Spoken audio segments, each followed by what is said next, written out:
Hey, Dan Fitzpatrick here. Happy Monday. Happy Gap Monday. Just a real quick video today. Tesla. Boy, this thing sure looked like it was taken off in the morning.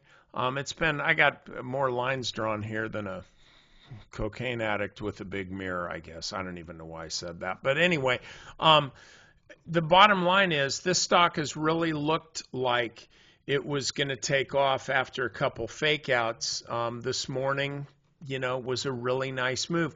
And then it completely reversed, like pretty dramatically, right about the time that the Qs did as well. And this is what happens. A lot of stocks just kind of trade in sync. Here's my point on Tesla. Stay away from this for now because it's had these run-ups and then they typically sell off. But I want to give you this perspective. When the move is real in Tesla, there's going to be plenty of time for you to make money. You will know the move is real because the damn thing just keeps going. You'll know it.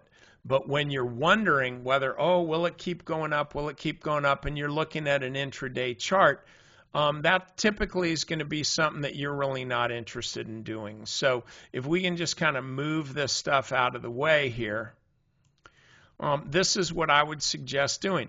Wait for this thing, because this was a very enthusiastic day today where everybody's happy and rich and good looking and skinny. 452.50 is the high.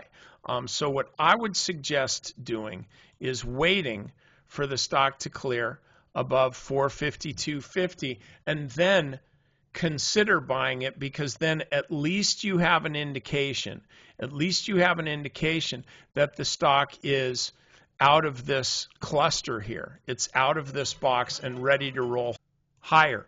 And so until it actually breaks out here, you got to just assume that this thing is in jail. It is a highly watched stock, and over time, as I look at this, look, the stock is printing, lower highs, higher lows, and this is a type of thing that can ultimately break out to the upside. But you can sit here and get ground to death, $5, $10, $15 at a time, going up or down, to where when the stock ultimately does break out, or I should say if it does, and it runs from 450 up to 500 or 550, all those $5, $6, $7 trades that you took in the past that were losses, if you're lucky, you're going to get those all back.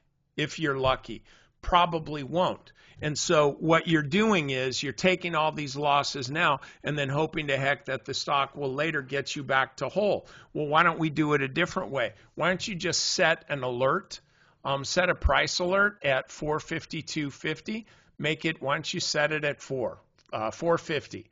Then when the stock gets up there, you'll have plenty of time to watch the stock, see if it ultimately does break out, and then you're good to go. So you want to sacrifice all this activity and for basically boredom, and then get some kind of a better risk-reward profile when the stock does break out. So anyway, that's all I got for you. Happy COVID.